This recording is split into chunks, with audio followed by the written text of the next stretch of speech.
Welcome to a ride on the outside. MMA is full of people on the inside, but what about the ones that watch from beyond? Welcome to the MMA Outsiders with Tom Albano and Zain Bando on the Empty the Bench Podcast Network.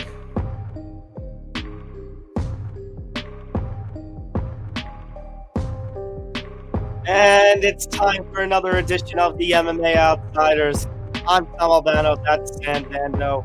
Zain, hecticness, I think, is the word. A good kind of hecticness, a good kind of chaos. Lots of fights in the octagon, inside the cages, well, inside the ring as well, with a boxing match with Canelo Alvarez. And a lot of developing stories that have taken over outside of the cage. So a lot we got to get into with episode 37. We're just basically going to jump right into it. But before we do, make sure you hit that like button, make sure to subscribe, hit the notification bell so you get notified of all the Empty the Bench Podcast Network shows here on the network. Make sure to follow us across social media platforms at MMA Outsiders ETB and follow the network across social media platforms at ETB Network. If you are watching the YouTube video stream of this, we do have all the ETB network shows up on podcasting platforms such as Spotify, Apple Podcasts, Acast, Stitcher, all of them. So make sure to check those out if you don't want to see Zain and I's faces and you want to take MMA Outsiders on the road with you. And if you are listening on those audio-only platforms, make sure to check out the YouTube feed as well. That's Zain Bando. You can find his work over at bjpen.com and follow him on Twitter at ZainBando99. And on Tom Albano, you can find my work over at Fansided MMA. You can follow me on Twitter at Thomas J. Albano. All right. Obviously, Zain, we are coming off a weekend where the two of us were very busy doing all these little recaps and such. And I know the big stuff is all within the fights, but the news that we've had has been, let's say, quite newsy, for lack of a better term. And some of it, Zain, broke, of course, right after we recorded last week's episode, and last week's episode aired. So there's a lot that we gotta play. Catch up on. But I think we'll be remiss if we don't start with the big news story, the most recent of these news stories that involves one former UFC lightweight champion, Tony Ferguson, who has been arrested for DUI in Hollywood. Yeah, I mean, first off, this is absolutely devastating. I think you and I can both attest that El Kukui is one of the greatest lightweights to never win an undisputed UFC championship, and it's unfortunate that it has come to this. I mean, we thought that maybe 2 or so years ago, Tony Ferguson was going to bounce back after the Khabib fight fell through once again. Obviously, his last 4 to 5 fights have shown anything but that.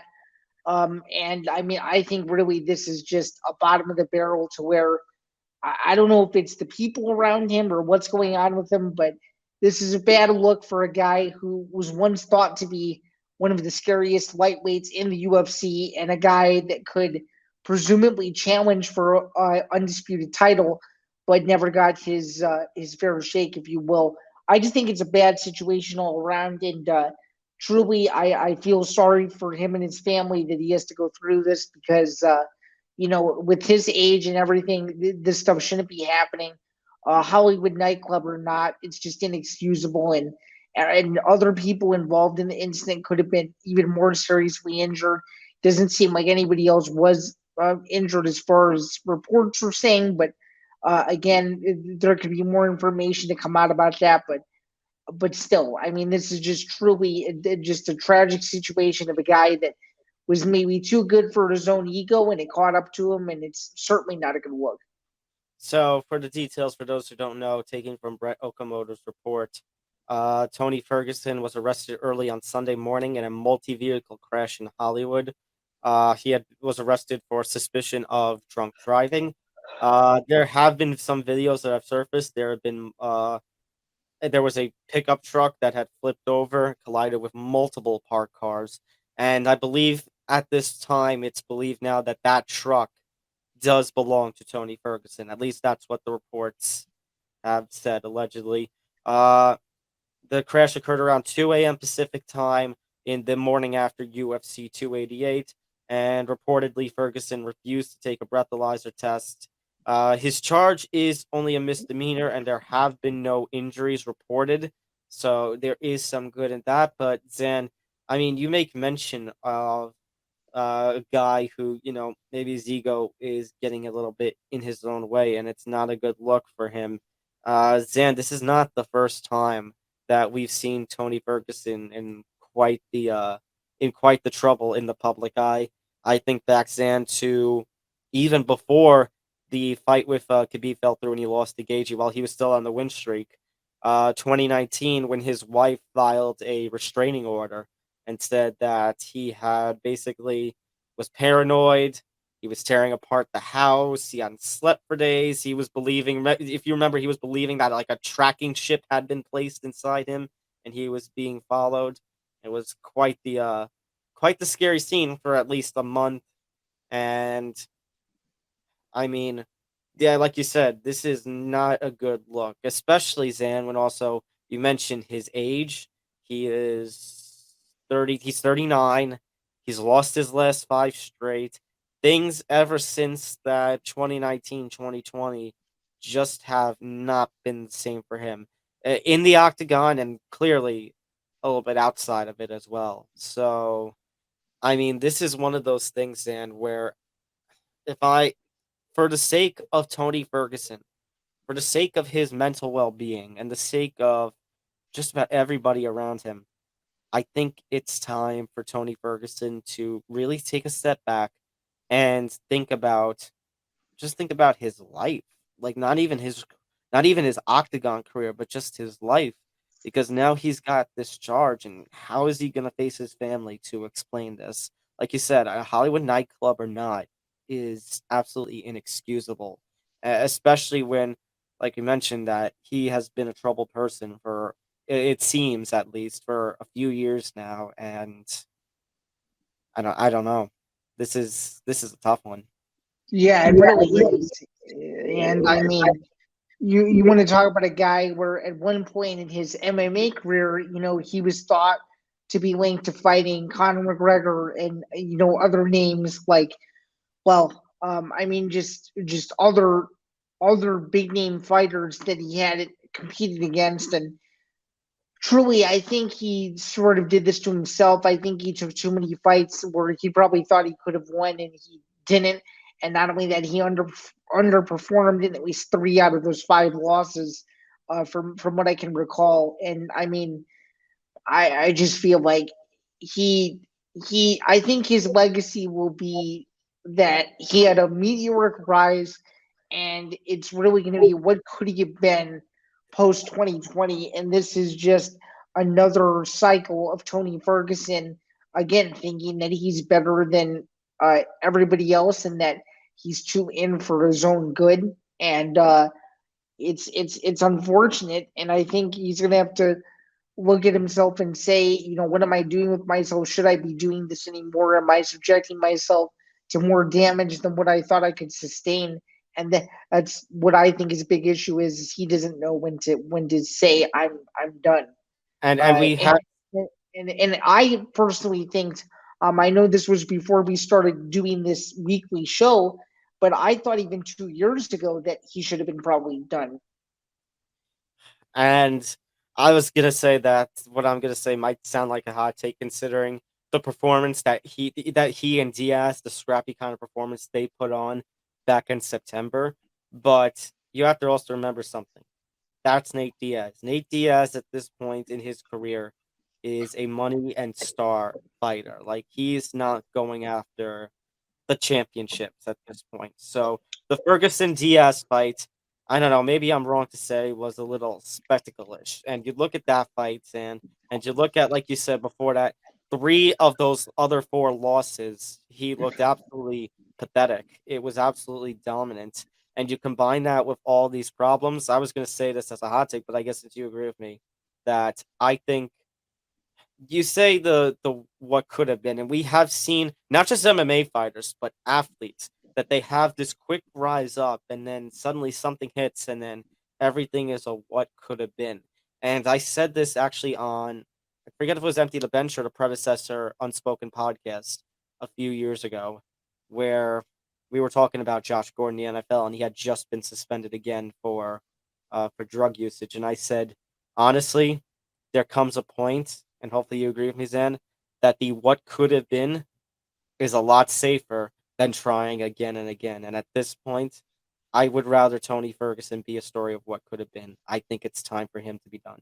I think for the safety of his family, for the safety of his well-being, and just the kind of path that he has fallen on, it's time.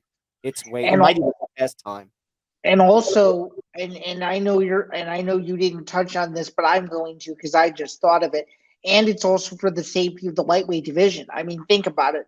You'd rather beat a Tony Ferguson who's 32, 33, 34, that's on a nasty win streak, instead of beat a guy who's 38, 39 and hasn't been himself in 4 years. So even for the betterment of the lightweight division, it's time for him to go. Because if you think about how deep that lightweight division is, and we'll go into this more in the next several weeks, but if you think about it, Islam Makhachev, Dustin Poirier, Charles Oliveira, Beneil Dariush, Michael Chandler, the list goes on and on.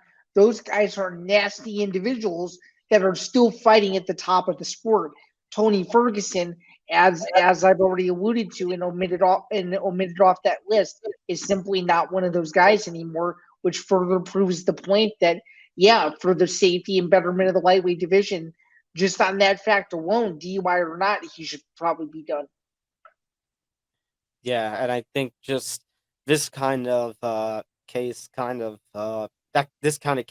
just emphasizes it. And Zan, I am a little concerned because you think back to when we mentioned 2019, the whole restraining order with his wife, and in 2019 he didn't seem to be at a good place. Something that really sticks out to me with Tony Ferguson in a negative way, Zan, was the next year in 2020. I think it was in 2020. There was that press conference in the lead up to the what could have been Khabib fight, and one of Yeah, the it was 2020. It was around like mid-February when they were first starting to promote that fight. Yeah, and I yeah. and hopefully you know where I'm going. I one of the a reporter had basically said, to thanked him about showcasing the struggles with mental health, and he basically told that reporter "F you." And Zan, unfortunately, like I said, I think he needs to take his safety into consideration with this and with his MMA career, because sometimes Zan, people will realize that they need help when it's way too late. Yeah, and I think he falls into that category almost exactly, if not 100% exactly. So, truly, as someone who watched this guy, go up the rankings and win his season of the Ultimate Fighter and be, a real staple of not just Team Lesnar, but to show the lightweight division that you can go on these long win streaks, which he did, to see the way his career has closed out. It's a what could have been. We could be talking about. We literally could be sitting here on this podcast, recording this on a Monday night in 2023, talking about him being a multiple time world champion and him knocking off some of the best fighters in the sport. And now we're sitting here talking about his trials and tribulations, and most of those tribulations just not being fixable. And this is just another one of those instances. So truly, I really do hope for his sake that he's okay, and I also do hope that for his family's sake that they're also okay. And truly, if anybody around him is smart, they would tell him what we're saying right now, which is it's time to go. And that's the only thing he should be thinking about is how can he make himself a better person to not do any more further damage than what he's already done. I think that this Hollywood thing should be the straw that breaks the camel's back for a lot of people, in terms of people who maybe supported him a little bit too much during all of his other instances. So I'm done on that front, but it's truly devastating to see what this has come to. And like we kind of alluded to, if he goes into another MMA fight, you know, I'm scared of another brutal knockout for him. Yeah, not just another brutal knockout. I think it would be an embarrassment to 155, as I alluded to a minute ago. But knowing the UFC, if the money makes sense, they're probably going to end up doing something. So, obviously, as we both know, the UFC has said nothing about it, no surprises, but just something to think about as the year progresses and his current status. And it's definitely another blimp in the road for him, if anything, to put it lightly. That was just one of the many news items we had over the weekend, though, on top of the several fights that we had, Tom. Plenty of more news that we got to get into, Zan.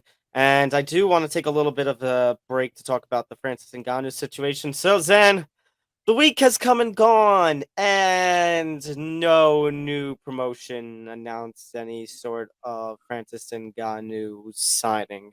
PFL rumors are still rumors. We still have no official update on anything about where his potential future lies, other than what we talked about last week. However, I think this was on the MMA Hour with Ariel Helwani that aired on Wednesday, so it aired a few hours after our episode had aired. A little more of a wrinkle to this Francis Ngannou negotiation thing, and I want to see, just like last week where we had Jed Goodman pull the clip from uh, the MMA Hour. I have the clip here, so let's see if I can get that. If I can get that up. Yeah, there we go. All right. So this is Ariel Helwani going more in detail into the whole situation about that Francis doesn't want his opponent to make under a certain amount. One of the things this guy's asked me about, one of the things that he is asking for, I could tell you this, is he wants a guarantee from whomever he is fighting for, promoter wise, that his opponent cannot make under a certain, take at least a minimum. He wants a guarantee that his opponent can pay. The word. Do you understand what I'm saying? So if Francis Ngannou signs on to fight Ante Delelli, and they want to pay for Ante like 30,000, he's not down with that. He wants his opponent to make a certain amount as well. What that number is, I don't know, but he wants a guarantee that they cannot go under that number. They could go above the number if that person is worth it, whatever his deal is, but you can't underpay the opponent. Who else is fighting for these things? Who? Tell me who. Tell me, and we're gonna shit on that guy. That's what we're gonna shit on. That's why this whole thing is messed up. God forbid anyone actually tries to get the fighters what they are owed, to bring them together, to have a collective voice. God forbid that actually happens one day. That person is in for a real treat. So, Zan, coming off of that clip, obviously, like I said, that clip aired on the Wednesday MMA Hour, after our last week's episode aired. I know you had some harsh words about Francis Ngannou, saying that basically, well, not just about Francis, but that basically you don't see a better home for him than the UFC. Does this report from Helwani and others change anything that you said last week?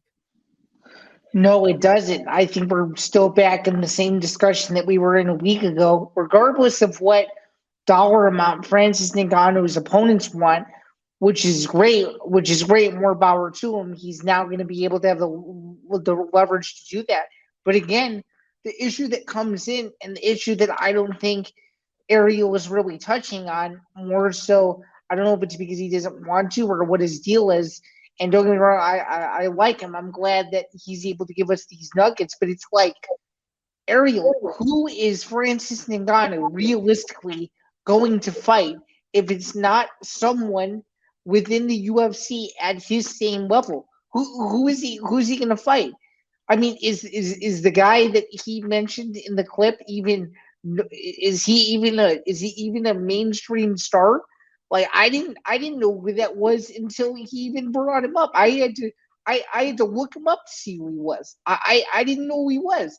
So my point in saying that is, like, Like, are people really going to pay? Are people going to shell out ESPN Plus pay-per-view money to watch Francis Ngannou versus Greg Hardy?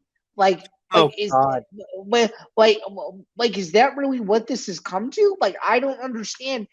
Again, like I keep saying, and I'm going to keep saying it until he makes a move, which we assume is going to be with the PFL at this point, as far as what reports are suggesting. But that still doesn't change the fact, who is he going to fight that's a draw that people care about, that's exciting, that's going to give him the best possible fight? Because if you can't find that fighter, what are we doing here? I understand he wants all these things, and he wants, like, better support for the fighters and more flexibility as an independent contractor. I get all of that. But when you're the champion and you have leverage the way that the way that he has leverage, you should want to fight the best fighters in the world. You don't want to have your legacy be, oh, I'm the guy that decided to, retire early because I couldn't hang with, the upper echelon of the GOAT conversation.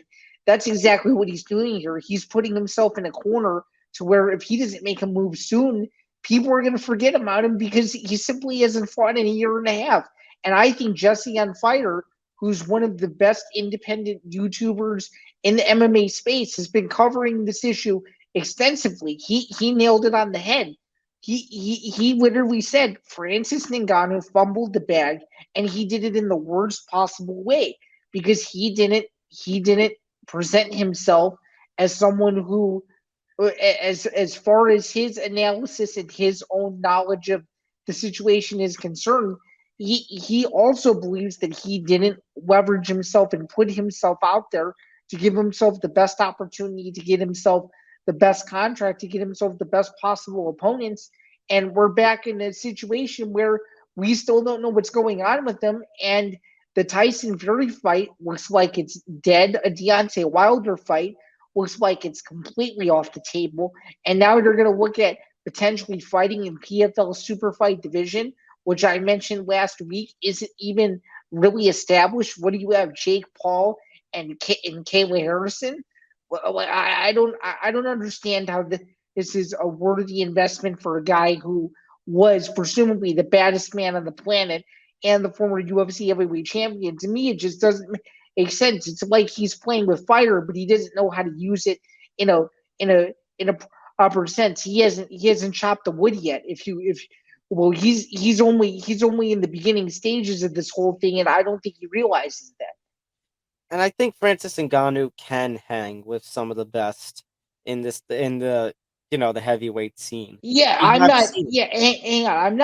I'm not saying that. But when you go out and you decide to test the free agent market, while knowing full well that the GOAT of the UFC in Jon Jones is sitting there waiting for you, and it's the biggest fight in the sport as of this very moment, and it's right there for the taking.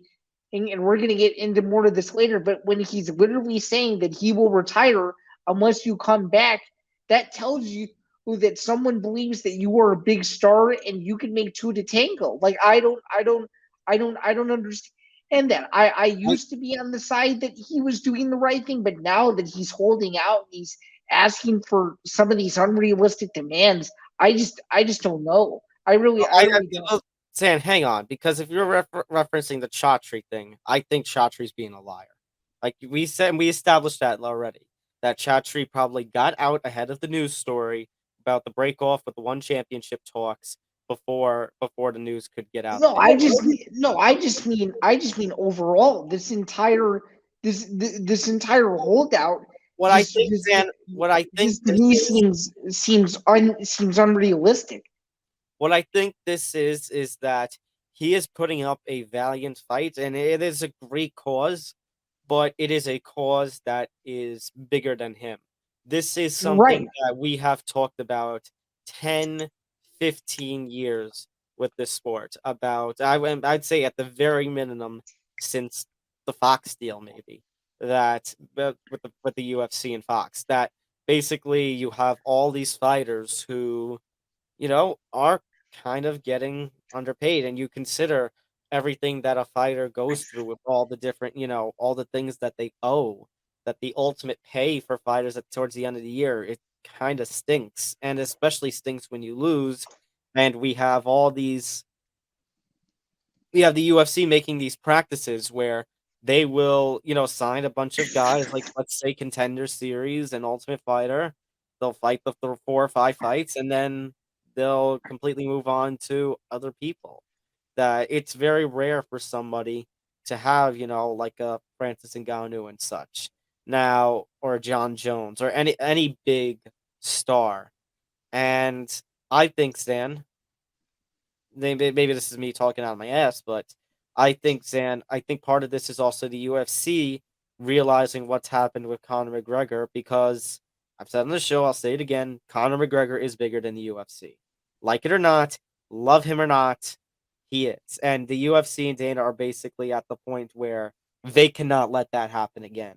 And they don't want something like that happening with a Francis Ngannou. And so, but it kind of goes to what you said, that the biggest fight obviously out there has been Francis Ngannou versus Jon Jones, and that bet might be fumbled. Although we will talk about that. Maybe there is some redemption that could be made, but that's if the UFC and Francis Ngannou make up, and I don't know if either side is going to make up with one another.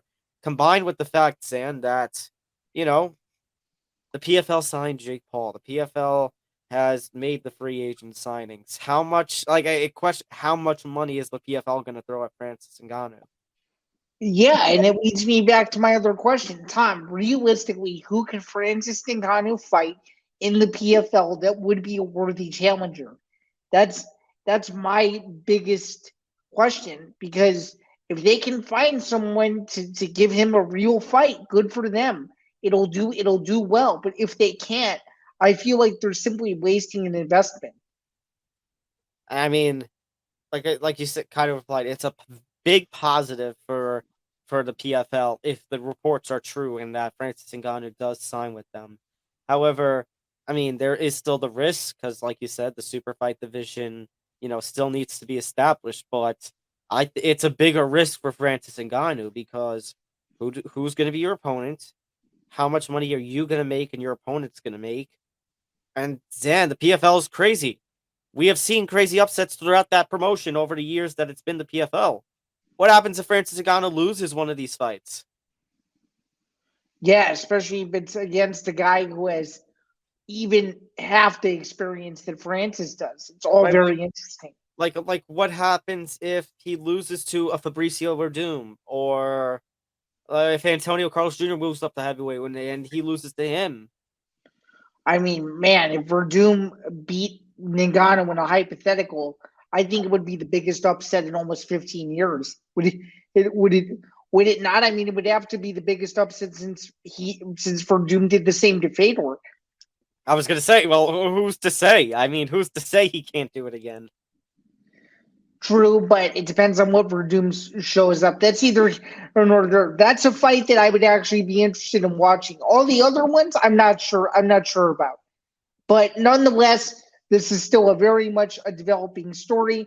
And yes, I did go on a crazy rant. You could either disagree with me or hate on me all you want, but I'm still sticking with my claim that I really do think that Francis is making a mistake, and he needs to make a move rather quickly, in my opinion. Because the more he waits, the more he's going to fall out of the spotlight. So now let's talk about the other branch, if you will, to that story. Jon Jones has basically implied earlier this or in the last few days, I believe on social media, correct me if I'm wrong, that it is true that after the plan is he will fight Stipe at the Garden and then he will hang it up. But he throws in a caveat, as we kind of alluded to, that if Francis Ngannou and the UFC were to ever make amends, I would assume within like a year or so, if the MSG card does happen in November and Jones Stipe happens at the Garden, as everyone is saying, that maybe Jones will do one more fight, if only to get that long-awaited Jones and Ngannou fight. Yeah. Let's see. He said this via Fox Sports Australia. Oh, Fox Sports, right. Fox Sports. Yeah. So yeah, I mean, this is smart. I mean, Jones knows where the money is. He knows that Stipe is the biggest fight that can be made right now, and he probably doesn't think that Sergey Pavlovich or any of these other heavyweight contenders are interesting because he knows that he can beat them. So he knows that his last worthy opponent before he hangs up the gloves, if he comes back, is Francis Ngannou. So truly, if I'm Jon Jones, you can't blame him for saying any of this, because given what he's done in the sport, and he wanted to go up to heavyweight and test himself. And I think it goes back to what Cormier was saying about a week or so ago. I think he thinks, and I agree with him. I'm not sure if you agree with him, but Cormier thinks that Jones is starting to realize that heavyweight is a little easier. So he's just saying, okay, I'm going to go win the heavyweight title. I'm going to see the status of the division. And he's realizing that the guys below him are pretty beatable in his eyes. Well, therefore, he doesn't even think he needs to clean out another division because he'd be duplicating what he did at light heavyweight for over 6 years. I mean, the heavyweight division, I think, definitely has taken a little downturn. I mean, the talent is still there, but it goes to what we said kind of last week, and you kind of alluded to that. This Jones Pavlovich fight would be so interesting, and Pavlovich has done more than enough to warrant a title shot. But when you're Jon Jones, you're not going to go after him. You're not going to want to fight him. You're going to want to fight a Francis Ngannou. You're going to want to fight a Stipe Miocic. You're going to want to fight some big star that will get you the kind of money, especially when you're Jon Jones and you're in the last fights of your career. Right, and if this was boxing, he would be mandated to fight Pavlovich. But in MMA, it's a different beast. That's what makes it even more interesting. And I mean, So, it kind of connects then to what we were talking about with Francis and that fighting a beast that's much bigger, because the promoters decide everything with MMA. This isn't like boxing where you have nationally sanctioned bodies that are deciding everything. for sure. So, in your opinion, let's play a hypothetical. So, let's say the Jones Stipe fight happens. Hopefully, you end up ending it. For your sake, I hope it does happen. So you can say that your first UFC event was the biggest heavyweight title fight in promotional history. So let's play a hypothetical. The fight at MSG happens. Jones wins. He retires. Is the fight Stipe Miocic in another title fight against Sergey Pavlovich, or is it Cyril Gane? It can't be.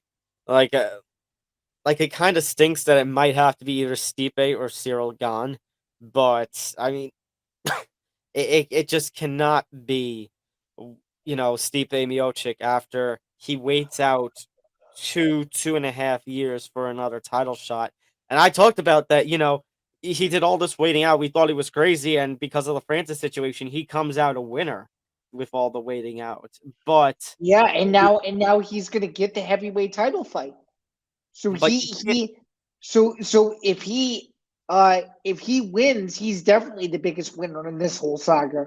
But if he loses, and I can't, you wait 2.5 years and then you lose and then get another title shot. I just, unless he and Jones go to some controversial decision, I can't see that. I would have to relent on Cyril Gane getting the shot. And Zain, I mean, I know Sergey Pavlovich just fought, but I mean, has Cyril Gane fought since when was the last time Cyril Gane fought? Was it Tai Tuivasa last summer? I was gonna say, was it? He still hasn't fought since the. Oh no, wait, he fought Jones. Prior to fighting Jones, yeah, Prior to Jones was Tai Tuivasa. Yeah. So, I mean, but you and I both know if Cyril Gane had won that fight, we'd be promoting an immediate rematch for UFC 290. You already know that would have been the fight. Yes. Yeah, hang on. Yes. But my point is, if Jones beats Stipe and retires, then I can't see giving Stipe after all this waiting and stuff and just doing another title fight when Cyril Gane's only losses in MMA at this point have been to Zain, Francis Ngannou, and Jon Jones, two actual heavyweight champions. And Cyril Gane has consistently over the past couple of years been at the upper echelon of the heavyweight scene. So maybe they're holding off on Cyril Gane. I know Sergey Pavlovich just fought a couple of weeks ago against Curtis Blades and won in a devastating fashion that brought about this talk. Maybe they don't do anything with either of those guys, so that way, if November Jones wins and retires, then there you go. A couple months down the line, a couple months after that, you throw Gane in there with Pavlovich, and then there's your title fight. Yeah. I mean, regardless of which way you slice and dice it, the top of the heavyweight division is very suffocated, if you will. It's so backed up by this Jones, Francis, Stipe, Sergey saga that, Tom, knowing the UFC's timeline, it may take over a year to figure this whole mess out at the top. But knowing what we know, it makes for some darn good parodies. Well, this should be very interesting. For sure. All right. Couple other news stories to get into. So I made sort of a mention of this last week. So this news came out, Zain, after we had finished recording, but I was in the process of editing. So what I decided to do was we were making fun of Nunes versus Pena 3, and then I showed a photo of the news bite and just played this in the background.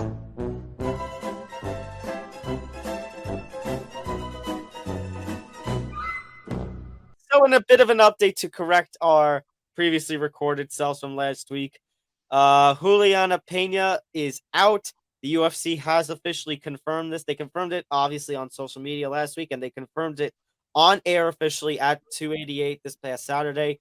Julianna Pena is out due to injury. Irene Aldana, who many feel like should have been the next bantamweight title challenger, on this just completely. She is now in. She will challenge Amanda Nunes on about 4 or 5 weeks' notice at UFC 289 in Canada in June.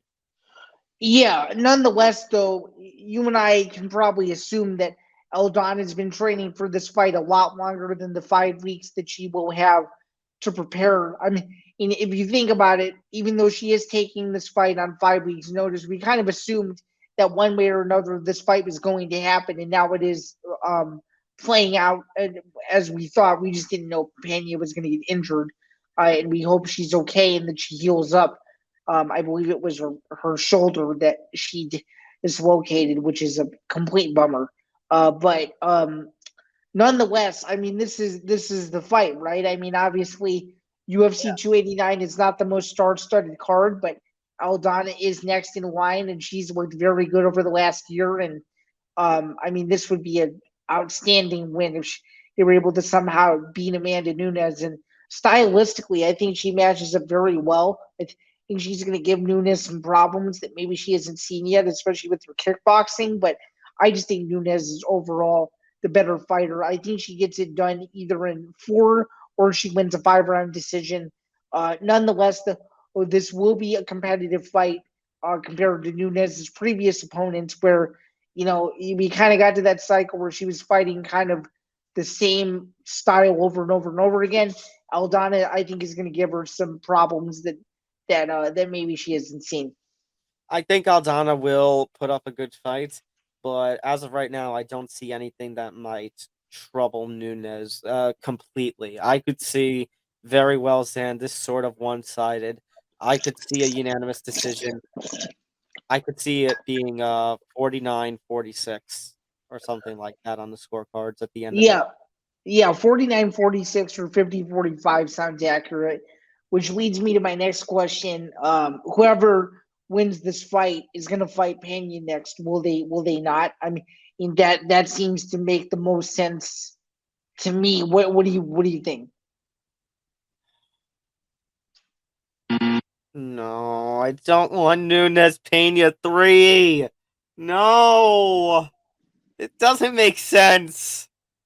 It doesn't.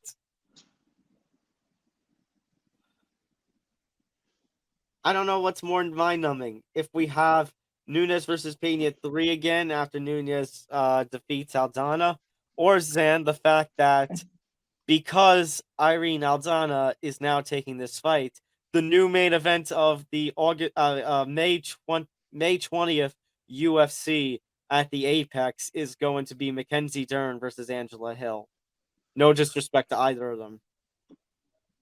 Yeah, that's a very good point. Unfortunately, that's not the strongest main event, and I feel for the UFC intern that has to be their first event as an intern, which won't be me. Spoiler alert. But yeah, I mean there you go. Apex never died, right? I guess not. I guess not. All right. I think, Zan, it's time for you to do a little ranting again. All right. Well, all right. So, for those who don't know, Dana White likes to stroke his ego a lot. If you watch this guy's press conference over over the weekend, if you will, he said something that was very let's just put it questionable in the many lines of Dana White over exaggerations. And before I get into this rant, I could be totally wrong. The numbers could suggest that he is 100% right and everything he said was true based on the metrics. But I'm going to do this rant anyway, just because there have been several reliable sources over the years that have proven him wrong over and over and over again. Okay, so to break it down a little bit, a reporter asked Dana White what the SLS skateboarding league was all about and why it was on Rumble and why it was taking place in Chicago.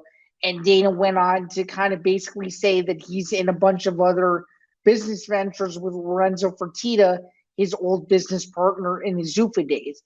Then the reporter asked a follow-up question, pretty much saying, okay, is this going to be the same thing as promoting Power Slap as a cross-promotional thing?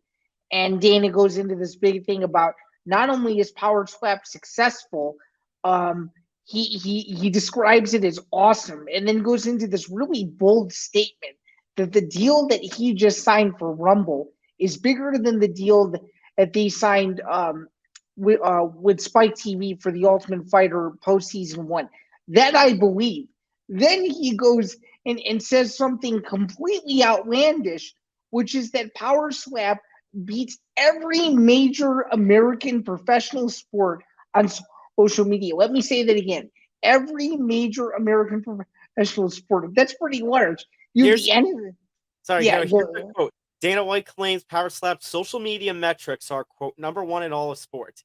If you take the NFL, the NBA, the NHL, F1, WWE, and added all of them together, that they basically don't match up to Power Slap. So, Zan, I'm sorry to interrupt your little rant here, but hold on a second. Then I need to insert this. Why the fuck you lying? Why you always lying? Oh my god. Stop fucking lying. Not only did he say it with a straight face, he literally says, oh, not only is it awesome, but I don't care what any of you media members think about it. Dana, last I checked, you have millions and millions of followers, my guy, on both Twitter and Instagram. You have publicly interacted with the likes of me and many other bots across the internet over the years. I'm obviously not a bot. My point in saying this is you absolutely care what people think of all of your products because you wouldn't be making the decisions that you're making. That's number one. Number two, I had never heard of what Rumble even was before season 1 of Power Slap. So for you to try to convince me that Rumble is like the biggest thing in the world and that like alternate YouTube is the way of the future, I'm sorry, but I can't just buy any of that. I mean, what Power Slap really is it's a sideshow. It's good for social media because it's really fast. But for you to tell me that it gets bigger numbers than a bunch of the biggest corporations in the world, Not to mention that we have the NBA and NHL playoffs going on right now as we speak. Like I can't. Hey, you're also the same guy that claimed in 2008 that you don't even read one sentence of an email that your work associate sent to you, yet you care enough to respond to the media about what they think of your metrics that you and your team supposedly came up with. So I'm done now, but I think that's really crossing the line. And I think after 20 plus years, I think his ego has gotten so big that he just thinks he can say anything and that no one's going to question him about it. And as much as he's done amazing for the sport and he's gotten it to where it is, I got to say it's going to be very refreshing if the next hire is done correctly to see a new face in charge. Because I can tell you what, if it's going to be a business-like guy who isn't as fiery as he is and is very like kind of down to earth, similar to Scott Coker in many ways, I think the sport might be in a better place. I'm not discounting anything he's done, but I think his ego has gotten a little bit too big for him. I will add to that, by the way, Zan, that we were talking about Power Slap. Don't forget something, because we were talking about Rumble and you never heard of Rumble. The only reason they're on Rumble is because he had this deal with TBS for Power Slap. And he slapped that away when he slapped his wife on New Year's Eve. He lost that, and he screwed that one up horribly. And then He sure did. And then uh, he said, "Say whatever you want about me," but then on the other side of his mouth goes, "Oh, what should my repercussions be? Uh, uh, no shit, Sherlock. You should have been fired or suspended." and the thing is, Zan, I don't know if anything is going to happen. You talk about the next high. I don't know if somebody is going to play, because I think back, Zan, to that Ari Emanuel deal when the reports were that the UFC and WWE were going to merge into this, off-brand company outside of Endeavor, to this TKO, whatever it's going to be. I don't think it still has a name yet, which is kind of nuts. Uh, but Ari always seemed to, he likes the guys like Dana White. He likes the guys like Vince McMahon, who are absolute characters.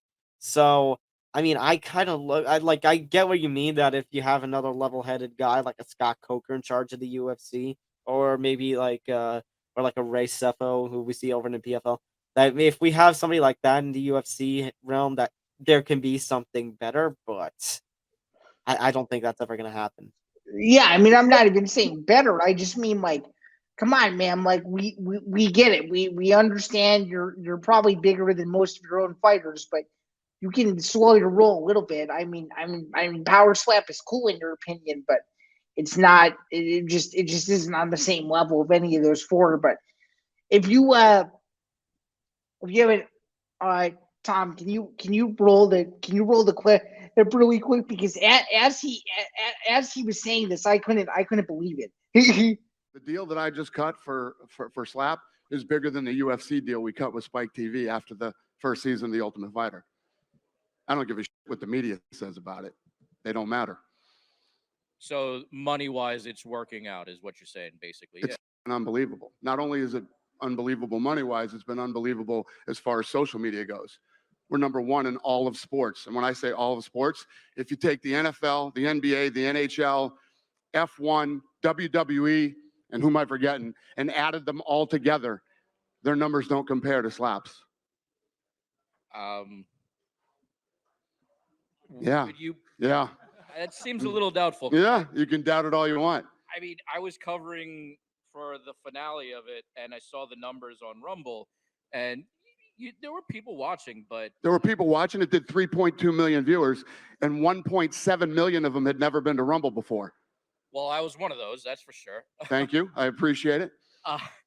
But it certainly, that number didn't show up on that counter that Rumble had. But that's how it works when you stream. When it's streaming, it's not really the actual number right there. It's the same thing when you go live on Instagram. I mean, is Eric in here? What's a like if you have a big number and you're streaming, how does that exactly work? Right.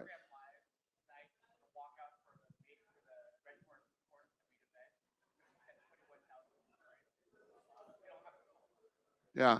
So he was saying 21,000 concurrents. What's a massive number when you're streaming? I mean, we were the biggest stream on a Saturday for Slap. The good thing is that most of you guys don't understand social media and how it works. And what publication are you from? MMA Mania. Okay. Well, I'll give you the numbers on Slap that were done by a third party that does this. We didn't pull the numbers. These guys are like the Nielsen's numbers for social media. We destroy everything in sports with Power Slap. Okay. And are you at all concerned that some of it is perhaps, and I'll apologize in advance because it sounds a little rude, but no, fire away. Some of it might be laughing at, not with, kind of a deal, like bad publicity being, Do you think I give it? That's I just did a deal that's bigger than the UFC did when they went on Spike TV. I don't give a laughing. You know who's laughing? This guy. There you go. That's who's laughing. That answered my question. Thank you. No, my pleasure.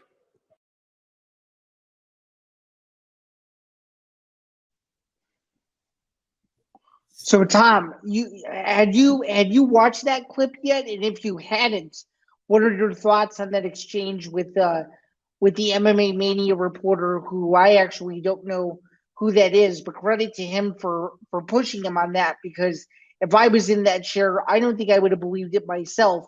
Give me your early reactions. My rant is basically over. Until that was just the cherry on top of how crazy I thought his claims were. I mean, I get it. I get Power Slap does numbers. Zen and the ETV posted a clip from a Power Slap event, and we were talking about, I think Nick Morganson had posted, and was talking about like how gruesome, like barbaric it looks. Just the fact that there isn't any sort of art to it. It's just a bunch of beefy guys, and this is me giving my honest opinion, Sam. I'm not a Power Slap fan, as you know. That just seems like a bunch of beefy guys taking as many slaps across the face, taking as whatever brain damage that they can, just to see who can take a slap the best. To me, that's not competitiveness, and I mean, it just doesn't surprise me, Sam, because Dana White clearly seems to admit it here that he is a person where sometimes, and not all the time, but sometimes, especially in a case like this, at least, good. Any publicity is good publicity, whether it's good or bad, whether they're laughing with you or laughing at you. Yeah, well said. I mean, I'm not sure if you know this. There's an event in late May, because of course there is. I believe it's the week that there's no UFC event near the end of the month. I know you won't be watching it. I will, and the reason why I'm still watching it is just because I mean, I'm just always curious, like, especially with a new sport like this, is there anything that can change? And it's obvious that it doesn't seem like it's going to be going in that way. But I mainly watch it just for the post reaction. I mean, he seems to be very excited about it, and I mean, I don't know. I think it was good on the reporter's part though to push back, just because that sounded a little bit too good to be true, in my opinion. For sure. All right, couple of last news stories we got to get in before we get into the big fight stuff quickly. Cris Cyborg has re-signed with Bellator, so she's still women's featherweight champion. She has re-upped her deal with the promotion. We hopefully will see her fighting again in the cage soon.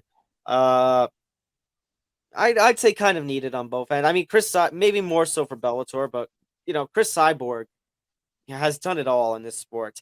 Strikeforce champion, Invicta champion, UFC champion, Bellator champion. The only thing she hasn't done is go over to the PFL and go up to women's lightweight to fight for their title. I think that's the one downer to her re-signing with Bellator, is almost certainly it seems like this Cyborg Kayla super fight is probably dead in the water. Yeah, it certainly does look that way. Also, what's interesting about that is that you just don't you don't know, like you don't know, like does Cyborg still have I mean any formidable any formidable challengers left to fight? That's going to be the big question. But it makes sense why she resigned. I mean, she's the biggest star at in those lighter weight classes, and she can make 145, so it makes a lot of sense. Mm-hmm. Yeah, and I mean, she is one of the faces of. I mean, I'd say probably the face of the women's divisions in Bellator. Like you said, one of the greatest women's fighters of all time. This is great for Bellator to have her again, and who knows how much longer she's going to be fighting, San. I know she does have the boxing fights that she does, and that'll also be interesting to see if she does any sort of boxing Bellator balance again. True. I mean, what do you think? Could you see her doing boxing again or no? Uh, I could see it. I don't know if we get to the point where she takes on, one of these women's boxing greats of today, like a Serrano or a Taylor, but I could see her at least dipping her toes into boxing again. And if she does, when do you think that would be? I don't know. Is there a report on that she's gonna fight soon? No, but if she were, I would assume probably this summer would make the most sense, right? I mean, Clarissa Shields is fighting in a few weeks, and that's a big name in that space, obviously. Obviously, I would say this summer. I would say this summer she needs to get back in the Bellator cage again. We need another women's featherweight title defense. You think so? I think so. Interesting. And if it were to be against someone, do you think Liz Carmouche is a worthy challenger? That would require her to. That would be essentially a super fight. That would require her to go up 20 pounds, would it not, Carmouche? It probably would. Yeah. Uh-huh. I mean, I think with Cris Cyborg, your choices and Bellator, your choices at this point are that super fight or give her Cat Ngannou. You think so? I think so. Yeah, I mean, would you agree that Cat Zingano seems like a more worthy opponent than Carmouche, just given that Carmouche has had so many chances? Carmouche has had chances. Blencow has had chances. I know. I mean, Sarah McMahon did go up to the number 2 spot in her Bellator debut. So I don't know if you throw her in though second Bellator fight with Cyborg right away. Interesting. So you don't think that's smart? I mean, I could see it happening, but I remember the last time Cyborg was in the cage, they were talking about her and Zingano. Yeah. So you never know. It's definitely very interesting, isn't it? Yeah. All right. I would say though, I'm holding out hope that before she retires, that I can see her fight once in person. But we'll see how that goes. Actually, given how much Bellator likes Chicago, I wouldn't be surprised if November he's healthy and she headlines the assuming it's November Chicago card. I think it would do very very well. If it if that actually occurs. So we'll see. By the way, unrelated, the Chicago Blackhawks now have the number 1 lottery package. It's broke right now. So as a hockey fan, I'm very, very excited. I don't think I want to talk about hockey right now.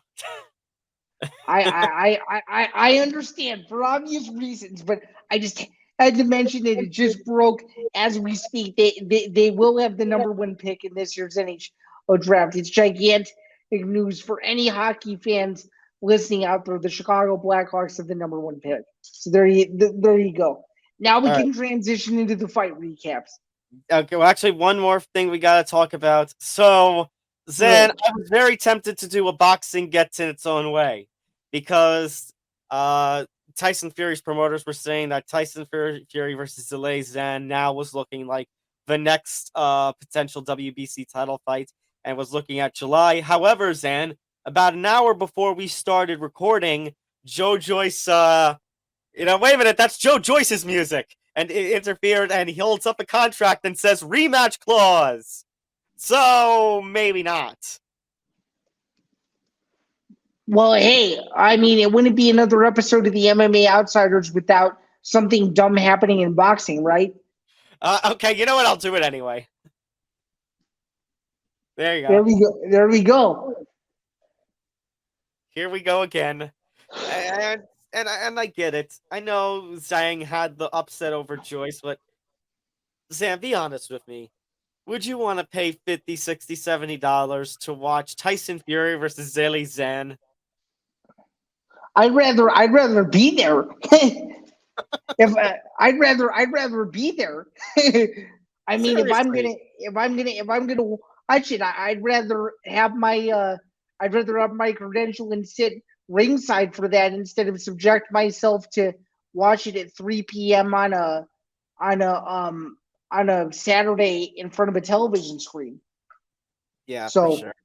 yeah, although that probably won't happen because it probably won't even be in the United States. So go figure. It'll probably be in the UK somewhere. Yeah. Pro- Probably it'll air at some ungodly time at like 3 or 4 p.m. in the afternoon, and the undercard will be fights that of guys that no one has ever heard of. It'll be a spectacle. So So typical boxing at this point. right. All right. Now let's get into the fight recaps. So let's start with UFC 288. Aljamain Sterling remains your bantamweight champion, narrowly edging out Henry Cejudo. Some controversy with the decision. So Zan, I'll start this off. I thought Sterling won the fight. I had it 48-47 in favor of Sterling. However, to the judge whose name slips my mind, who gave Aljamain Sterling round 5 to give him the win and the championship. Are you kidding me? Like, are you being serious? Yeah, can you, Zan, give me any sort of explanation of how Aljamain Sterling won round 5? You can't. I mean, if you watch round 5 objectively, Cejudo is actively trying to finish the fight. Is he not? Yeah, he's landing the more effective strikes and has the better grappling. Like, that was a clear Cejudo round. I don't know what that judge was watching. And that's And the thing. he nearly submitted him on multiple occasions in And the that's the thing that fifth round. stinks. Right. And that's the thing that stinks is that, I want to say, Sterling won the fight. I scored it, as it was, that Sterling won. But you look at that scorecard, Zan, and that 5th round by that one judge determined everything. Had he scored it what we all thought was correct, we're talking Henry Cejudo regaining the bantamweight championship here. Unbelievable. So Unbelievable. we've got, and Zan, I did a poll on our MMA Outsiders account at MMA Outsiders ETB. About 56-57% disagreed with the judges, felt that Henry Cejudo had done enough to win the fight. And it's just like, I mean, I don't know how you watch that fight. Honestly, I don't know how you watch that fight and say Cejudo won. Because if you think about it, I only had him winning rounds 3 and 5. I don't know. Well, I don't know about you, but it seemed pretty easy. Agreed. It seemed pretty easy to me to give Sterling 1, 2, and 4, right? I agree. That's exactly the card as I had it. 1, 2, and 4 for Sterling, 3 and 5 for Henry. I mean, anything less than 48-47 to me is incorrect. You can't even tell me that was a draw. You really can't. no. And that's the thing. It's like, I want to say the judges got it right, but then you look at those scorecards and it's like, no, they didn't. And it's like, hey, but if you give, you switch that scorecard around and then Harry Cejudo wins, it's like, no, he didn't. They botched it. I was literally freaking out when Bruce Buffer said that the one judge gave it to Cejudo. I'm like, oh my goodness, if they screw this up, this is going to be a travesty. And I literally said, as soon as Buffer said "and still," I was like, thank God, because that would have been absolutely disastrous, and Dana White would have probably had a field day with that. Oh, I mean, San, you can't escape controversy at this point. I know Sterling technically won the fight. I know we both scored the fight for Sterling, but there's no doubt that there's controversy at this point because of one judge's stupidity. Now, it seems very clear, Zan, even though this would screen, if Amanda Nunes versus Julianna Pena 3 was going to be a thing, that a rematch here should be necessary. But, I mean, let me bring up the other banner here. So, Sean O'Malley got into a confrontation with Aljamain Sterling in the cage after the fight. It is very clear, Zan, that with Alja winning, that means Merab is gonna not take the title shot again, which opens the door for the Sugar Show. And so it looks like the next bantamweight title fight will be Aljamain Sterling versus Sean O'Malley. Now, they dropped, actually, Zan, a pay-per-view scheduling hint. They announced that the plan right now is the August pay-per-view to UFC 292 will take place on August 19th in Boston, Massachusetts. However, Aljamain Sterling, during post-fight interviews, has stated that he wants a little more time. He wants September at 293. Well, I got bad news for him. If they're already penciling in McGregor versus Chandler, he's going to have to be subjected to the co-main event, and that's the last thing he does. But then, Boston, heavily Irish city, 4 days after the finale airs of Tough. You don't think maybe this is where the perfect opportunity is to put McGregor and And I think, Zan, that's part of the scheduling screwing up and questioning is we need freaking answers. What is going on with this McGregor-Chandler fight? Well, I don't think they would do that fight in Boston, number one. And number two, Even McGregor... the heavily Irish population, though? Yeah, and given the fact that Conor hasn't fought there in 10 years. I mean, he only ever fights in Vegas. Fair. So they need a bigger arena than TD Garden. No disrespect to TD Garden. The fans will sell out TD Garden in 5 minutes. There's almost no doubt about that. But unless Dana White, being the big Patriots fan he is, they do it at Gillette Stadium. Yeah, that would be insane. But I don't think that would happen, just given the NFL preseason schedule and that whole thing. But nonetheless, as I alluded to before, I think Sterling's in for some bad news if he really wants September, because he would have to be moved down to the co-main event in that case. They're not going to put him over. And I don't think Dana or O'Malley are going to go for co-main events. I think they're going to want a main slot. Which no, and let's face it, Dan. Let's face it. The UFC is hoping O'Malley wins. Oh, of course, because they want O'Malley to fight Merab. Which, if O'Malley fights Merab, Zan, O'Malley is going to get creamed. He's going to get taken down up and down that cage. It is going to be a one-sided disaster for O'Malley in the UFC if they allow that to happen. Yeah, and I don't know if the UFC is thinking in this way, but do they really want Merab as their champion? I don't know. I don't know if they do. But, I mean, a lot of this, Zan, goes to the frustration of Merab. I get it. Sterling's your boy. But you're really, again, it goes back to what we talked about when Merab beat Jan. You're really going to turn down a title shot? Really? Like, I get it. He's your friend, but what have we talked about, Zan, that as much as Dana talks about this, and some people, he's right. Sometimes in this business, screw friends. It's about getting the title and the money. Yeah, the biggest loser in this whole saga Saturday night was Merab Dvalishvili, without a doubt. I mean, I give credit to Ray Longo and Matt Serra because they did an excellent job in coaching Sterling to the win. And I know Merab was in the corner, but I mean, Zan, the only major impact that Merab did this whole weekend, and the only major impact that he's made as of late, in the last couple of months, other than beating Jan, is stealing Sean O'Malley's jacket. Absolutely. I mean, and he might have stolen the show by doing that in one of the most iconic post-fight moments ever. And I think that's going to be the last time you ever see a face-off in the cage because you could tell that Dana did not like that one bit. Well, that's the other thing. That's a Bellator thing. That's a PFL, a one championship thing. That's a WWE thing. We don't see that with the UFC. Part of me is thinking of maybe because it's O'Malley and he's the golden boy and, all this, major hype for him and trying to get all the hype for the fight, but that's not UFC.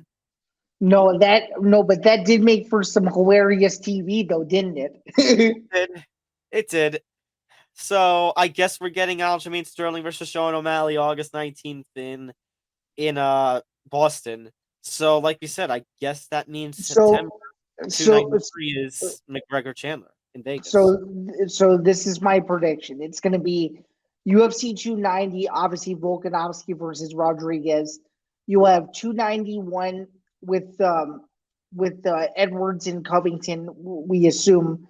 292 is Sterling versus O'Malley. 293 is McGregor versus Chandler. I'm predicting that that's in Vegas, but I'm going to put a twist in there and say that that's going to be at Allegiant Stadium and not at T-Mobile. But wait. Are you talking about September 293? I looked down for a second.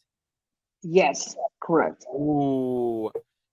So they'll do that at Allegiant. I guess sorry, Zan. I guess the date that happens depends on when the NFL schedule comes out on Saturday. I mean on the Thursday. On Thursday about what Saturday the next day would have to be a road game for the Raiders. It's a good point. There's probably going to be one that fits in. My guess it's going to be whenever they do the McGregor Chandler fight, the Raiders. Here's my crossover prediction for any NFL fans out there. My prediction is the Raiders will go to Chicago whatever week they decide to do the McGregor Chandler fight in Vegas the night before. That'd be interesting. And then in October, my prediction is Makhachev versus Dustin Poirier. In November, it's going to be Jones versus Stipe, and then in December, it's going to be some massive fight that I'm not thinking about. But that you probably will think about. But yeah, that's Zen for it would be 296 in December, probably in Vegas. Maybe Adesanya versus the Whitaker Duplessis winner. Oh, that would be insane. that would be insane. I would say, Zen. I would say. Sorry, I would say the light heavyweight fight, but now based on social media, it seems rumored that Boston card is going to have O'Malley Sterling plus potentially Jamal Hill and Yuri. Well, here's another question: if it's going to be Hill versus Yuri, is that the headliner or is that the co-main event? I think this would be a rare circumstance where the heavier weight class is the co-main event.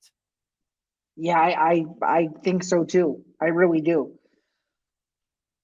Or they could do what you said and make that fight Yuri versus Hill in Vegas in December too. That's true too. That is true. And make it like an unofficial tradition that the light heavyweight title December is the December card. And then maybe you do Adesanya versus the Whitaker Duplessis winner to start 24. Oh, in January or February, hopefully in Africa. That would be crazy. It would hopefully in South Africa where both have audiences. Otherwise, you do it in either Australia or New Zealand. For sure. But yeah, that's my prediction for the UFC locations for the end of the year. Unfortunately, unless I'm wrong and we get a fight night card, I don't think Chicago is in the works, and I got to wait another year. But we'll see. Sorry, man. Hopefully I can make it out to a UFC event before the summer ends, and hopefully it ends up being that August 19th card. I would love to be at that because I have not been to Boston in 6 years, and it's an amazing city. So something to keep on my calendar and start thinking about. But nonetheless, that's my prediction for the end of the UFC schedule, concluding 2023 with UFC 296. So for sure. All right, let's talk about the other fights on this evening. Co-main event, pretty one-sided. Bilal Muhammad defeating Gilbert Burns. Dana White has confirmed now. Bilal, remember the name Muhammad. Well, remember this fact. He will be in line for the winner of Leon versus Colby. Which, back to my Chicago comment, there's no way they don't do a Bilal Muhammad fight in the next 2 years that isn't in Chicago. One of his next fights has to be at the United Center, given that he is from there. And at one point, he actually went to my alma mater, the University of Illinois, but did not finish. So I think there would be a lot of reasons to bring a title fight to Chicago, and with him as one half of the headliner in one of his next fights, that would make a whole lot of sense. So yeah, for sure. I gotta give all the credit in the world to Gilbert. All the credit in the world to Gilbert Burns, who fought 3 times in like a 106-day span. But I think it kind of showed the damage when he was taking on Muhammad, and it seemed like Zain. I was talking to somebody who was there. First round, he seemed to injure his shoulder at some point. oh yeah, his shoulder was definitely injured. There's no doubt about it. And I want to know from you. I mean, was there anything that surprised you about the fight? I think it was a little more one-sided than I thought it was going to be, and I think Zain, part of that has to deal with the injury, and part of it has to deal with that. Gilbert Burns was, after Oliveira versus Dariush got moved to 289. They were saying, "Oh, I'll do it. I'll step in." He tried to play hero and he tried to play badass, and ultimately he's cost himself a shot at the title as a result of it. Yeah, but that still doesn't mean his stock really went down. He's still No, and I think he's still gonna. I think he gets to make one more push towards a championship at least. Oh, I think so too. Do you think his next fight is another big fight, in your opinion? I think it has to be. The fact that he fought 3 times in 100+ days, all that he did for the promotion, and again, the loss is to Bilal Muhammad, who, again, let's give Bilal Muhammad his respect. He's on the winning streak, and the only person who on this streak, Zain, he didn't defeat is Leon Edwards, the fight that went to a no contest, the defending welterweight champion right now. Well said. Well, I think Gilbert Burns versus Shavkat makes a lot of sense. I like that. Actually. As of obviously these rankings are not updated, but Shavkat's number 6 and Gilbert Burns is number 5. I like that. I think that makes a lot of sense. It's just a matter of Zain, how long Burns is going to be out of action for. I don't know if he fights again in 23 with how his shoulder was. Yeah, that's a good point. If he does fight in 23 again for the 4th time, which would just be insane if he did, my guess it would be, you know what it's going to be? I think it's going to be a UFC Fight Night card in probably late September, early October, where they're the main event. In my opinion, I could see that. I would say more maybe between the Garden card and the end of the year pay-per-view. Okay, could you see those two ending up on a main card again, either in November or December? Yeah, no, I don't mean at one of those I could very well see it one of those pay-per-views, but I was saying as a fight night in between those 2 times as a main event, like you were saying. Oh, God, I did. So you could even see it. I just think Burns might need a couple of more months with depending on again how damaged the shoulder is. No, right. So my question being, you could see it being where he fights at the end of the year UFC Fight Night card to close out the year. One of the last ones, yeah. Yeah, that makes sense to me. Overall, though, good performance for Muhammad, and it's good for Chicago. We have not had this much success, and for the first time in, I guess, MMA history, we've got a top 5 heavyweight in Bellator and a top 5 welterweight in the UFC, both from Illinois, which is pretty crazy. We have not had this much success as a state in MMA since Matt Hughes out of Hillsboro, Illinois, which is kind of wild to think about. Oh, as someone who is a resident of this state, I am pretty excited that MMA somewhat feels important in our state. So that's good. We got to keep this momentum going with Daniel James win on the 16th, and if Muhammad gets the title shot, I think Chicago is going to be pretty excited about it. And speaking of title shots and impressive performances, and Yan Xiaonan knocking out Jessica Andrade first round, the only finish on the main card, and Zan definitely earns a performance bonus like she did. And it begs the question now: does this mean we're gonna get Jan Janelle versus Zhilei Zhang next for the strawweight title? I mean, I think it's a no-brainer.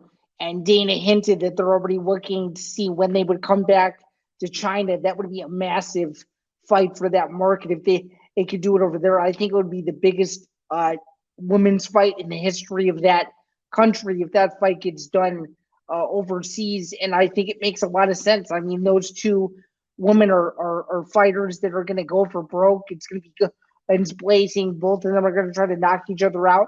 And Shaonan has some nasty power, and Zain can hang in the pocket, and that's going to be a fight. If that fight takes place, I think it makes a whole lot of sense. And for Andrade, I mean, I think her stock just plummeted with that one, as we kind of alluded to last week. All right. So to your first point, given we just talked about with the UFC schedule, Jan versus Weili Zhang. I mean, absolutely, you do that in China, but that would have to be like Weili Zhang's title win, right? First title win, where you would have to be fight night main event. It would have to be fight night main event. Right, or you could do this in Abu Dhabi as a co-main event. I could see that too. If you really want to get that fight on the pay-per-view, Abu Dhabi makes a lot of sense. Yeah, I mean, if they're going to do Islam as the main event, I think that makes a whole lot of sense for the co-main. As far as Jessica Andrade goes, yeah, I mean, she's coming off of a couple of bad finishes, where she was on the receiving end of the finish, and I mean, the path to the title at flyweight is now kind of locked down, especially after Alexa Grasso pulled off that upset, and you have now the strawweight title scene kind of locked down. So it seems like with Jessica Andrade, there's nowhere to go. And Zan, it kind of alludes to what we talked about after Andrade's last loss, that I think it's time for her not to retire, obviously, because she's still in the prime of her career and she's still hanging in there with some of the best. But I think it's time for her to take a step back and really figure out what's next. And basically, how she has to play the waiting game at this point. Yeah, I mean, is it worth changing weight classes, or do you think she just really needs time off? I think she just needs time off at this point. It's fair. It's a fair assessment. Overall, very good performance for her. But one of the fights that you've been desperate to talk about, and you're dubbing as the worst fight of 2023 so far, was Charles Jourdain beating Kron Gracie. And Tom, after the first round, I literally said to myself, "This fight absolutely sucks," and it did. Can I say what I was trying to allude on Twitter and in my tweet? That Kron Gracie was trying to bring this fight back to 1996, like when the Gracie, in the 90s when the Gracies were ruling MMA. He looked more like Royce Gracie fighting Matt Hughes in 2006. Maybe Royce Gracie fighting Ken Shamrock in 2016. Yeah, that's how Dana White would do it as well. He's like, he didn't say this exactly, but in so many words, he goes, "Tough to win a fight when you have a game plan from 1995." Man, look, I'm doing Kron Gracie's plan. Pull guard. Yeah. And I said Kron Gracie's game plan, and I showed a gif of somebody doing a leg drop. I'm like, that's all he's doing is sitting flat back on his ass trying to pull guard, and it's not working. No, that's literally what he did. And what made it even funnier was his media day. I don't know if you saw it. He answered like 10 questions in 2 minutes. And he just wept. He said his boxing has improved, which Zen.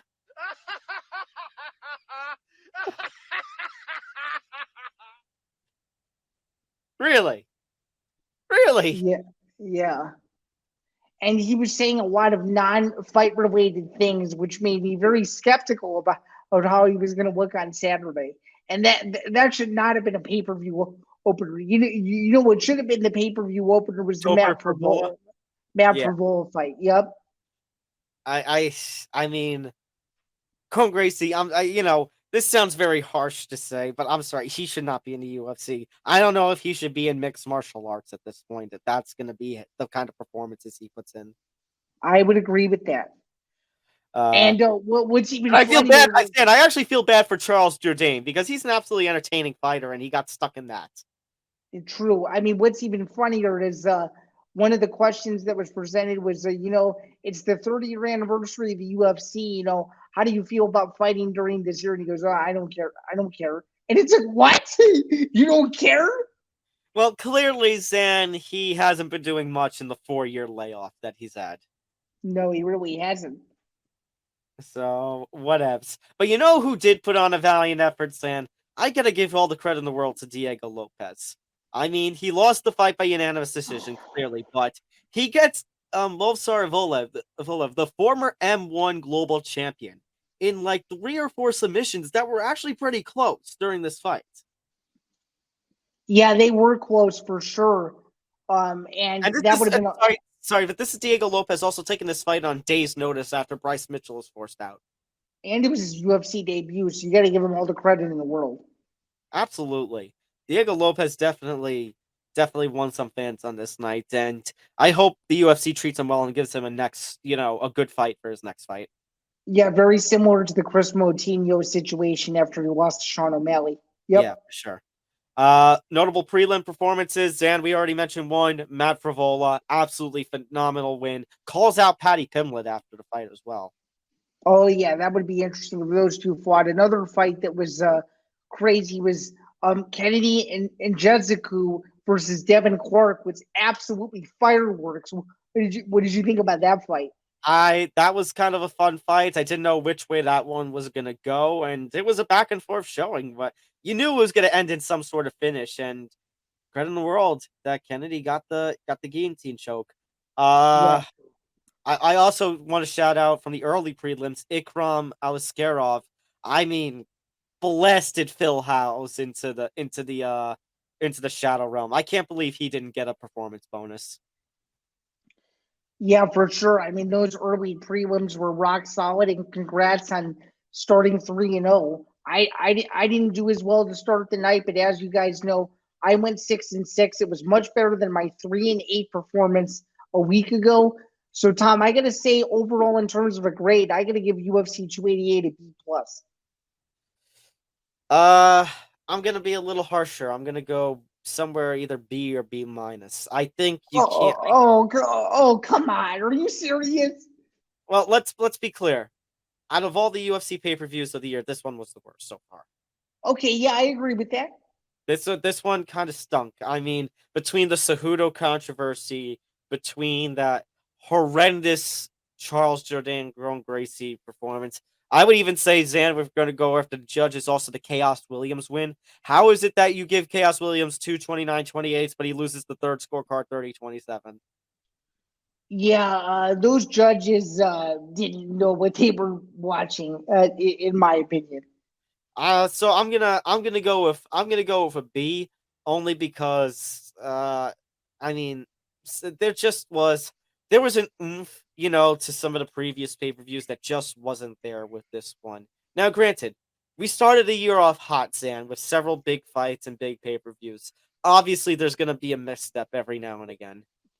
Oh, of course, absolutely. And this isn't a straight up misstep. This wasn't horrendous like some of the fight nights where we've seen where Zain, I think earlier this year, didn't I give my first F for a fight night grade? Yeah, you did. Like, we've seen much worse than this, but at the same rate, I mean, since we're going into one championship, I'll say it that between UFC and one championship, I really love the one championship card a lot more than I did the UFC card this weekend. Oh, that's bold. I will say that UFC was more entertaining. Some of the fights won me over, but yeah, I mean, one championship was amazing, and we'll get to that in just a second. A really nice card to start their USA journey as a promotion. Yeah, for sure. I think this card was an absolute success. Let's talk about it. Demetrius Johnson. It comes out on top in the trilogy fight, and he wins a unanimous decision. He retains the one flyweight championship. However, he is not committing to retirement yet. He asked the crowd, "You want to see me fight again?" They cheer, and then says, "Oh, I got to talk to my wife first." Yeah, I mean, DJ, it's pretty ironic that you have DJ, the greatest flyweight ever, fighting on the same weekend as Henry Cejudo Triple C, who they have their own history with. But yeah, a very nice performance for DJ. Not a surprise that he won. I didn't see it going any other way, and he's just a super class act and a very good representative of one in its organization. And no matter what he decides to do, I think he goes down as one of the best ever, and has to be in that MMA Mount Rushmore conversation, especially for the lighter weight classes. And anyone who's followed MMA for as long as you or I have would not dispute that one bit. Absolutely not. Absolutely not. Demetrius Johnson has shown that, like we said, even after his UFC days, even after the UFC basically told him to F off, after losing a fight to Henry Cejudo, which, some will still say to this day that he had won. I thought he won.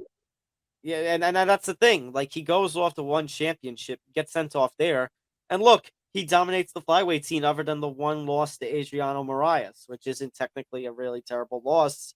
And now he got to headline a Colorado card and, the first U.S. soil one championship card, and it delivered. And Zain, I have to say, the Colorado crowd was insanely hot. Like, one fight that we're not going to really touch on too much, but something that sticks out in my mind, Zain, Rodtang's fight for the Muay Thai title. And this Colorado crowd, that Zain, Rodtang doesn't seem like a star here in the United States. They were going bat bleep crazy for Rodtang. Yeah, I mean, this Colorado crowd was into it the whole night. The production value was insane. We were texting during the event, just talking about how insane it looked on TV. Like, there was nothing that could have gone better for them for that event, and just the pacing of it was awesome. And like, I don't think the event could have gone off any better on TV. And it did a huge win for Amazon Prime and that promotion. They're going to be doing big business together for several years. And I want more one championship cards here. Oh, me too. Because I want to go. I want to go to one. I'm sure we'll easily be invited to one. Hopefully, they were asking me if I could fly out to Colorado for the first one, and I'm like, as much as I would love to, I have other commitments for graduate school, like covering Bears rookie mini camp. Yeah. But yeah, I mean, whenever they ask me to come to one again, I'm definitely going to try because it seems that they just treat everyone well, from fans to media, the whole thing. I mean, even the credentials looked absolutely insane, like one of those keeper ones that you always hang on to forever. But yeah, I mean, that was a wild show, and good for one for getting in front of an American audience. And the opening ceremonies were just absolutely breathtaking. I mean, the whole event was just, it felt like an old school Pride event, but a modern. I love when they do that. When it's, whether it's Pride or One or Ryzen, I love the opening ceremony when they get all the fighters out. Oh, it's super awesome. But yeah, very, very successful show. Other fights, a couple of other fights to touch on, because we touched on them previewing last week. Well, Sage Northcutt shut my mouth up pretty good. I was damn right about this. It's a very nice win for the looking for a fight alumni. He beat a guy that he should have beat, and he did it in very impressive fashion. Super grateful after the fight. You could tell that he has his head on his shoulders well, and he's not the same pretty boy guy that he once was. And good for him. I think he needed this win, and I think he proved it to the world that he's back, and he's going to be hopefully a threat and somebody that one can really build around and make him one of their big stars.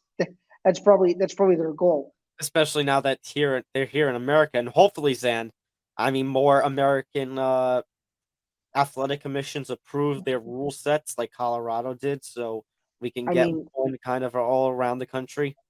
Oh, I mean, shoot, if they can bring a fight with Sage Northcutt to his hometown of Katy, Texas, or even Houston, that would be sold out in minutes. I can guarantee you that. For sure. That would be insane. But yeah, very good performance. Oh, by the way, Zain, you're now 2-0 when it comes to interviewing fighters for the show. That All Lang Song submit Span wrong in their fight. I'm actually 4-0 because David Cosma won, Zain won, Ong La won, and Daniel James won. Oh, Daniel James, right? Yeah, 4-0. yeah. So the run continues. Good for Ong. Didn't have a scratch on him, and he is just one bad dude, isn't he? For he, sure. he looks like the most non-intimidating guy in the world, and is also a very nice guy to interview. Was very helpful in all of his answers, and a super classy guy. But man, I would not want to be standing across the cage from him because he just absolutely dominated Wrong. Yeah. Would say Wrong isn't even on the same level as Ong. It was very impressive. It was like Wrong had tried to steal his lunch money or something. It was that good. No, I know. Speaking of trying to steal your money, well, I hope everybody who paid the $60 for Canelo versus Ryder enjoyed it. Spoiler alert, I did not. I mean, it's Canelo Alvarez, one of the stars of boxing, but yeah, I mean, this was. I don't even know how this went to a unanimous decision, and I watched the highlights, and there were points where this could have been stopped. Yeah, I mean, my brief breakdown on this fight was Guadalajara, Mexico, had a damn good time watching this fight. Tom, did you happen to see the entrance for Canelo before the fight started? What was that? Like WrestleMania or something? I thought it was one of the most badass entrances I've ever seen, and they treated that thing like it was the freaking World Cup. I mean, that was like the most elaborate production I've ever seen.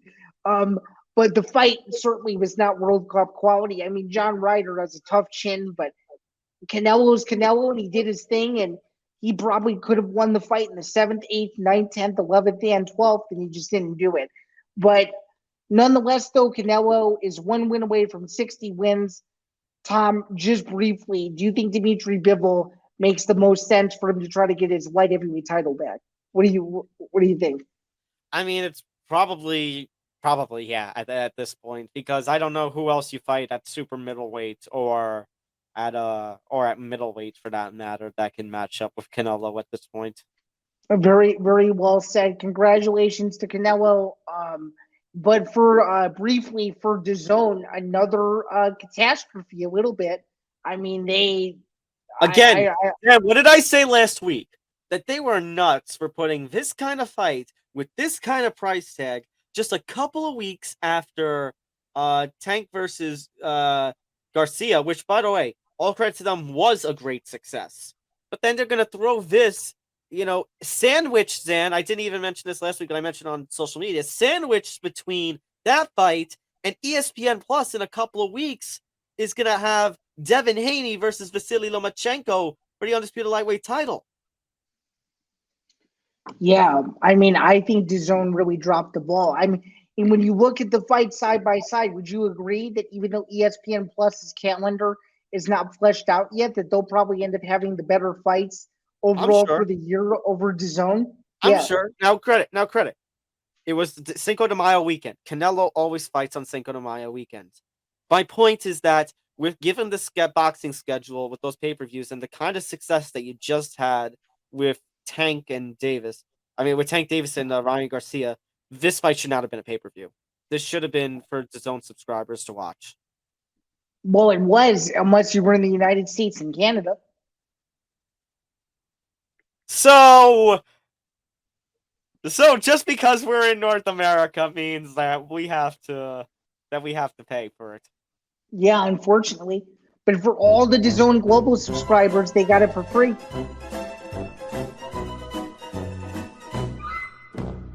Thanks, DAZN. Yeah, DAZN fumbles another one. DAL zone. I mean, I was just going to throw this graphic up again, but that works too. Yeah, I mean, that actually is a pretty nice ring to it, doesn't it? DAL zone or DAFREE zone in parentheses outside of the United States and Canada. All right, before we go, Zan, we have a couple of smaller kind of cards coming up this weekend. We got Bellator 296, which takes place Friday on the 12th. Special main card start time of 4 p.m. Eastern, because we're heading over, Zan, across the pond. I believe we're going over to France for this card. Yeah, it's another one of those Bellator international shows, and it's a damn good fight at the top. This feels like a must-win for Mousasi, does it not? I think so. I mean, if he wants to get the middleweight title back, it's got to be a win here. Yeah, this is big for my rankings assignment this week, isn't it? Because I got to figure out where Mousasi goes. I mean, Zan, this is 1 versus 2. They can't get any bigger of a contender fight than this. No, I know. Oh, that's why I'm saying it's big, because it's going to determine the future of the division and determine the future of how we the media rank the top 10. So there you go. My early pick, though, unbiased opinion. Even though I technically am part of the promotion now because of this, my unbiased opinion is that Mousasi does win a decision over Edwards, winning the fight 4 rounds to 1. Edwards rocks him early, tries to pull a Johnny Eblin and make the fight interesting and gas him out, but I think Mousasi's learned his lesson, and I think he'll come back with a vengeance and coast in the next 4 to stake his rightful claim as the #1 contender for a rematch with Eblin, hopefully later this year. I think Mousasi wins. I agree. I think 49-46 would be my max, though. I could see Edwards definitely stealing a round. I could even see him stealing 2 rounds. So are you going 49-46 or 48-47 with that being said? I'll go 48-47. Okay. I like 49-46 Mousasi, but I'm glad we agree with that one there. Going back to the United States, time we're... Actually, I want to stay here because then we actually have a very important co-main event because we have a lightweight Grand Prix first round bout. The former Bellator lightweight champion Brent Primus is going to be taking on Mansour Barnawi.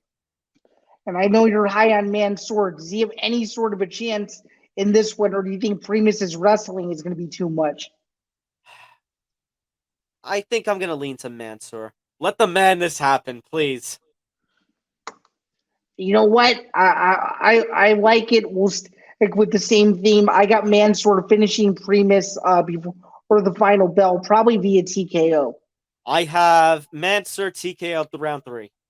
Okay, I've got it in round 2. All right, perfect. All right, now we go back to the United States.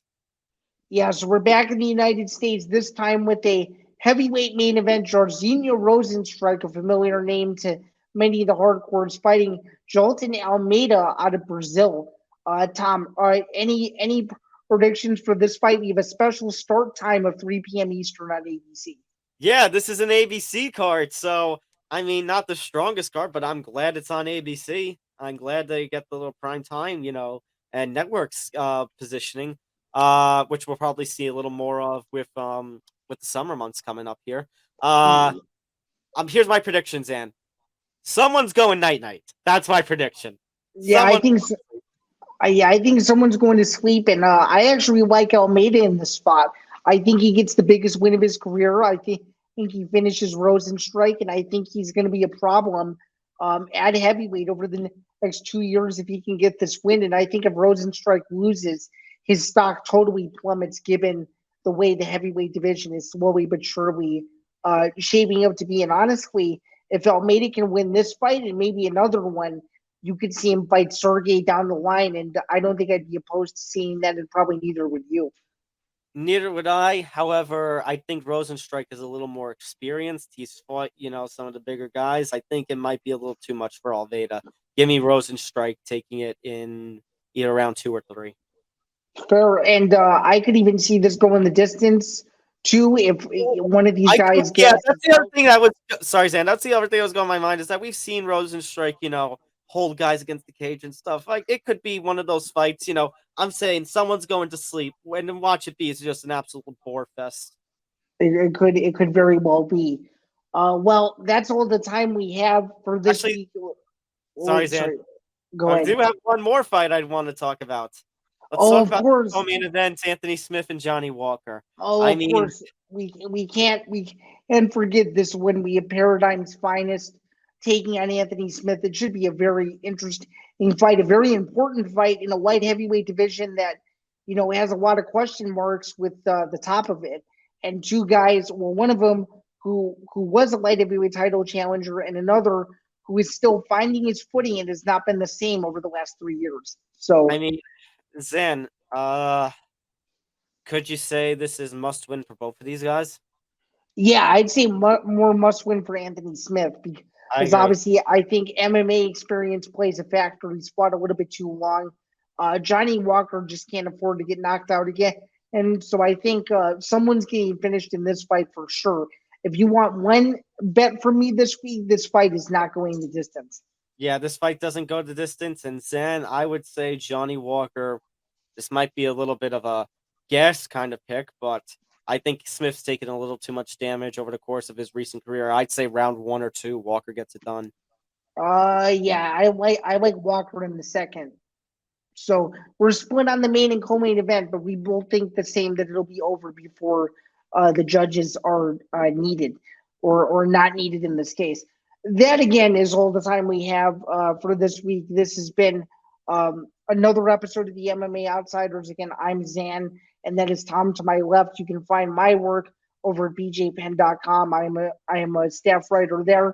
And of course, you can find Tom's work over at Fansided MMA. Be sure to like and subscribe and share the MMA Outsiders podcast everywhere. And of course, be sure to follow everything that is on the Empty the Bench Network.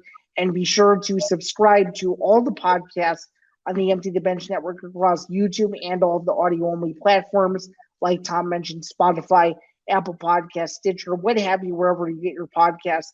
We are all there if you don't want to see our faces every single week. And of course, we'll be back to our regular schedule next week, and things are starting to slow down just a little bit on the combat sports front. But of course, it's going to pick back up here in the next several weeks. Tom, do you have any final thoughts before we get out of here? Just our usual, be Joe Pyfer. Yeah, Piper, for those who don't know, a documentary came out on him that premiered last week in New Jersey. So congratulations to him. And I'm very happy for him. It's a real rags to riches story, and I'm glad to see that it's being publicized. But nonetheless, thank you to everyone who tuned in to this episode. We know it was a long one, but thanks for sticking with us. This is why MMA has no off season. Again, I'm Zan, and that's Tom. This has been the MMA Outsiders, and we will see you next week back on a regular schedule here on the Empty the Bench Network. All right, sounds good. All right, Zan. For Zan, I'm Tom. We'll see you everybody next week. Take care. Take care. Have a good one.